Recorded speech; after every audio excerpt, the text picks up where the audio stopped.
Ang wife talagang sasabihin lahat na sasabihin. Pour out all of his mind. Lalo na nagkalat si husband.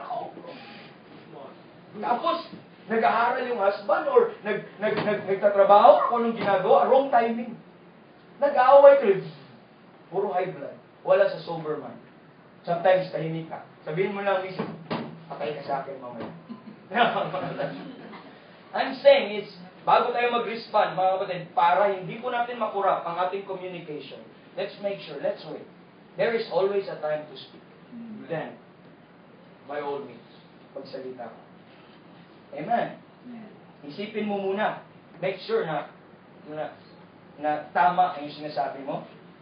Okay? Then choose the proper time to speak. Now watch, ito po, Ephesians 4. Balik tayo sa Ephesians 4. To make all men see what is the fellowship of the mystery. Diba po? This is showing the fellowship of the mystery. Principle number 3. Okay? Principle number 3. Display the right virtue. Okay? Display the right virtue when you are speaking. Or in other words, display the right attitude when you are speaking.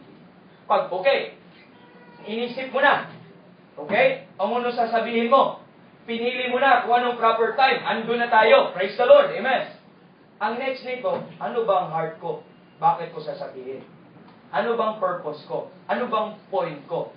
Now, kung out of rage po yun, or violence, magkakaroon tayo ng problema. That will have corrupt communication. Baka out of anger yun. Na-preach din po tayo about doon, no? Balik kayo sa Ephesians 4. Look at verse 15. Okay, verse 15. Ano bang right virtue dapat? Verse 15. But speaking the truth in love may grow up into Him in all things, which is the head, even Christ. When you speak the truth, and it's not in love, most probably, we will corrupt our communication. Sinasabi mo nga katotohanan, pero mayroon ka namang bitterness deep inside your heart. Ano nangyayari sa truth? Hindi naman love. Minura mo na lang yung tao, although tama yung sinabi niya. Pangit ka! Tama nga, pangit. Pero, ang dami mo ng emotions na pupurap, hindi na love. Ano pa dapat ang proper na attitude? Display dapat tayo, na dapat, I have to, listen very carefully. You may hate me because of this. Or you may, whatever you say, no? You may not like me. Or in whatever instance. But I am charged to love you. I will just love you anyway. That should be our attitude, amen? That should be our response. I'm telling you not because I'm mad. I'm telling you this because we need this.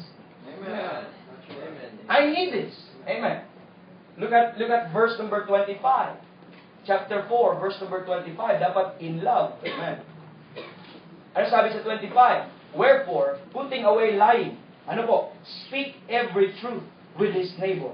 For we are members one of another. So when we speak truth, it must be in love. Look at verse 32. Ito dapat ating virtue. Bago tayo magsalita, isipin natin, piliin natin ang pagkakataon. Verse 32. Be ye kind one to another, tender-hearted, forgiving one another, even as God, for Christ's sake, hath forgiven you.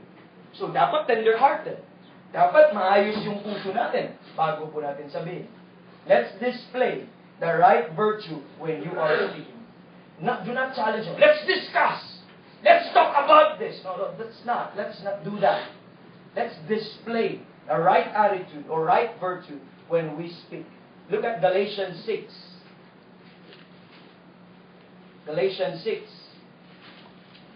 Ano pong sabi sa verse number 1? Galatians 6 verse number 1. Brethren, if a man be overtaken in a fault, we which are spiritual, restore such one in the spirit of meekness, considering thyself, lest thou also be tempted.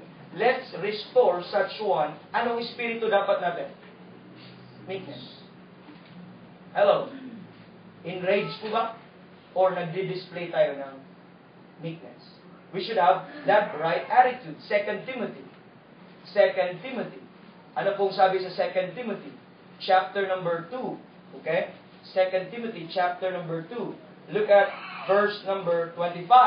Ano po sabi sa verse number 25?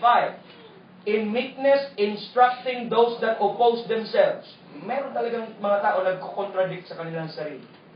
If God peradventure will give them repentance to acknowledging of the truth. Ano ang attitude? Let's preach to them. Let's teach them. Pero ano dapat ng attitude? In meekness.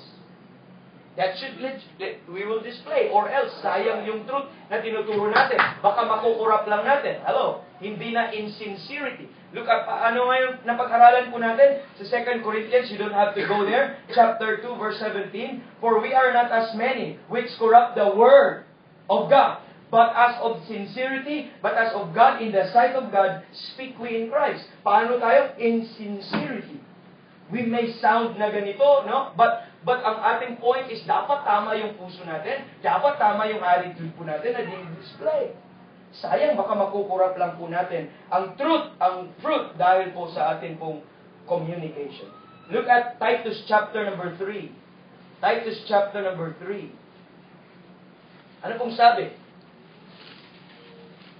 Verse number 2. Okay, men, to speak evil of no man, to be no brawlers, but gentle, shewing all meekness unto all men. That should be the display. That is part of to make all men see what is the fellowship of the mystery.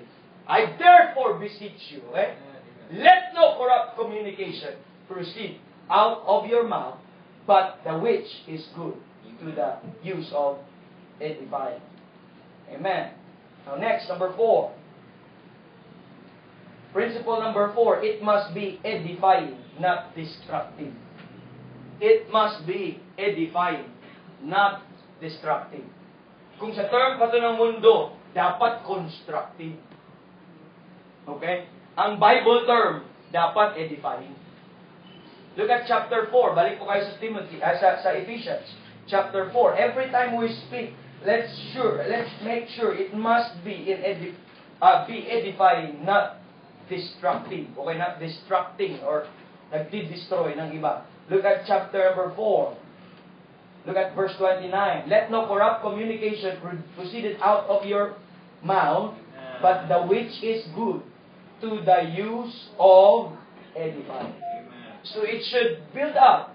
At paano po, sino pong nag-e-edify sa isa't isa? Tayo lang po, mga kaibigan. It should be for edifying. Look at Proverbs chapter number 27. Proverbs 27. Tingnan niyo po yung point dito, mga kapatid. No? Look at verse 6. Ang dami po dito, but let's just read 2 verses. Verse 5 muna. Open rebuke is better than secret love. Ni-rebuke ka, pero tama naman yung attitude.